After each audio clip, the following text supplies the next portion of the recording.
ሰላም ነህ? ስልክህን ስጠብቅ ነበር። ይኸውልህ ቤተሰቦችህን አግኝቻቸዋለሁ። እሺ ልጆችህን ሚስትህ ወደ ባህር ዳር ልካቸዋለች። እሷ ደግሞ እኔ አስተማማኝ ቦታ አስቀምጫታለሁ።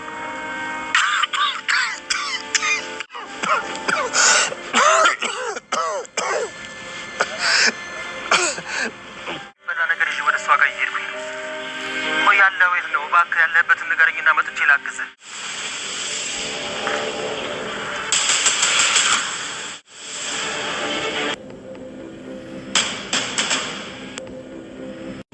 ጠበቃውና መድብል ሊገናኙ እንግዲህ ጠበቃው የወደቀበትን ወይም ደግሞ ያለበትን ቦታ ሎኬሽኑን ለመድብል ነግሮታል። ቤተሰቦቻችን መድብልም እንግዲህ ወደሱ እያመራ ነው የሚገኘው። እንግዲህ ታቱ ጠበቃው ብዙ ጊዜያቶችን በውጭና በጎዳና እያሳለፈ ነው የሚገኘው። ከዛም እንግዲህ ከሁኔታዎች አንፃር በጣም በከባዱ ታምሞ ነው ያለው።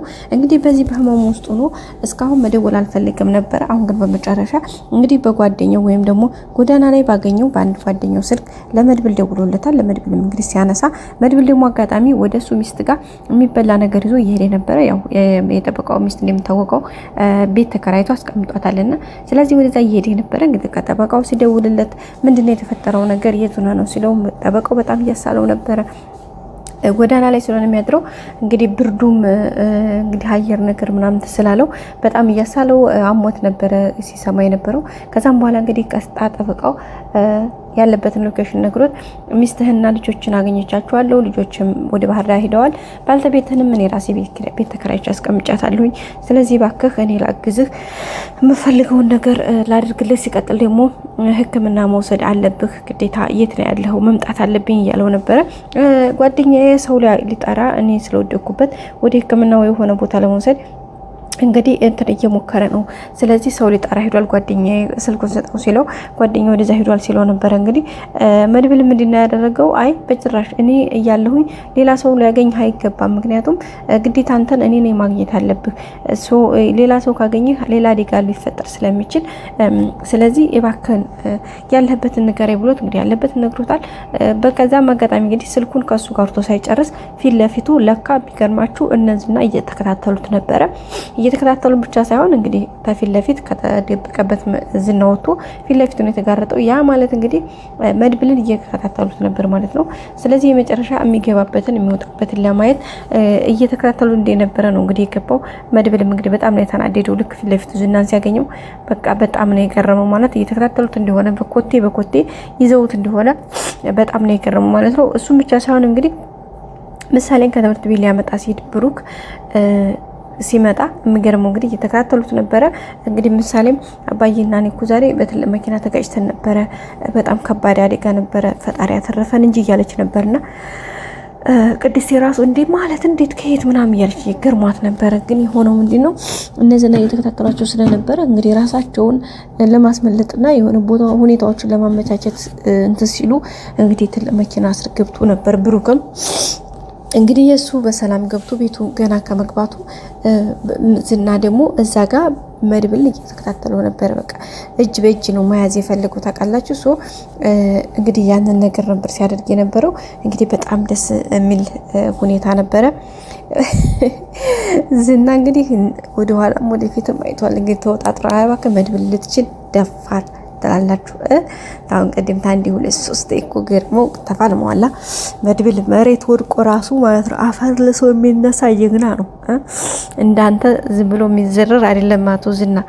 እንግዲህ ምናልባት ዙሪያውን ሰዎች ከበውት እንዳይሆን ብቻ ፈራለሁኝ እንጂ ምክንያቱም እዚህ ጋር መድብል ምንም መሆን የለበትም።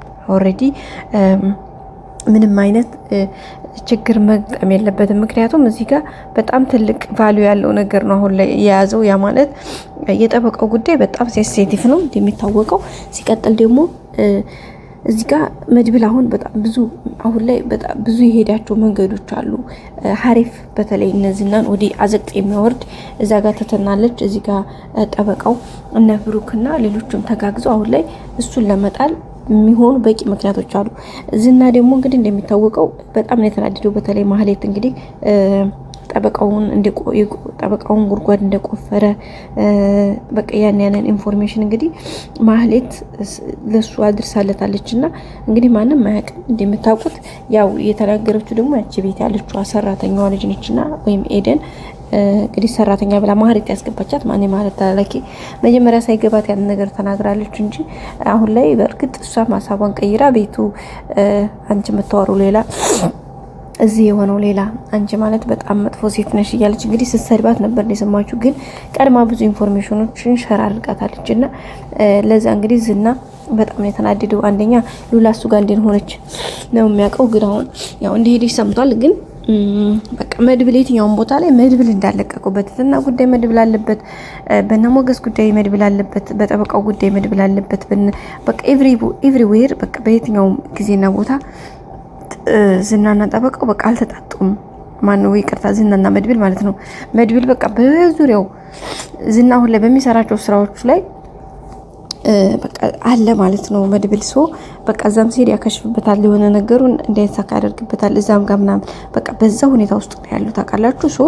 እንግዲህ አሁን ደግሞ በመጨረሻ መድብልም የመጨረሻ ስኬቱ ነበር ይሄ ነገር ማለት ጠበቃውን ካገኘ ያው ሕክምና ስለሚወስድ ኦኬ ሕክምና ወስዱ ከዛ በኋላ ነገሮችን ማስተካከል የሚችሉበት ትልቅ አድቫንቴጃቸው ነበር ይሄ። ግን እዚህ ጋር እንግዲህ መሀል ላይ ዝና ገብቶበታል። እንግዲህ እዚህ ጋር ትንሽ ፊልሚያ ይኖራል፣ ከባድ ነው የሚሆነው ምናልባት ለጠበቃው ለመድረስ ወይ ደግሞ ስልኩን ሁሉ የመድብል ስልኩን በነዝና እጅ ወድቆ የጠበቃውን አድራሻ ተገኝቶ እንግዲህ ሌላ ሪስክ እንዳይፈጠር እንፈራለን። በእርግጠኝነት እንግዲህ መድብል ጥበበኛ ነው፣ ጎበዝ ነው። ወይ ወደ ኋላ ሽግሽጎ ብቻ በሆነ ሲስተም ከነዚህ ሰዎች እጅ መውጣትና የሰውየው ማዳን አለበት። አሁን እነሱ ጋር ፊልሚያ ሳይሆን እሱ የሚያስፈልገው ሲስተማቲክ በሆነ መንገድ ራሱን ከዛ አስመልጦ ወደ ሰውየው ወይም ደግሞ ጠበቃውን ሊያድንበት ወደሚችልበት መንገድ መሄድ አለበት፣ ማምራት አለበት። እንደዛ ካልሆነ አይቻልም። ግዴታ እዚህ ጋር ጠበቃው መውጣት አለበት። ጠበቃው በጣም ሴንሲቲቭ ፓርታቸው ነው እንደሚታወቀው። እነዚህናም በእርግጥ የሚፈልጉት እሱም ነው። ጠበቃውን ቢያገኙ በጣም ትልቅ እልልታቸው ነው። ግን እዚህ ጋር መድብል ጠበቃው እንደማንም ብሎ ከያዘ ሁሉም ነገር እዚህ ጋር ያከሽፋል። ጋይስ በዛ ልክ ነው መሄድ ያለበት ብዬ አስባለሁ። እንግዲህ ቅድስቴም ደግሞ ለቤተሰቦች ሽማግሌ ላክ፣ በቃ ኢቨን ሰርጉ እንኳን ቢቀር ሽማግሌ መላክ አለብህ፣ አባቴ ደውሎ ማግባት እንዳለብኝ ነግሮኛል። ስለዚህ እንደውም እዛው አካባቢ ባል አግኝቼልሻለሁ እያለኝ ነው ስትለው እንግዲህ ብር ተገደልናታ አለ። እንዴ ያክል ለኔ ብለህ ትገጥማለች፣ ቀላል ህይወቴን እሰዋለሁ አለ እና ቅድስት ደስ አላላትም።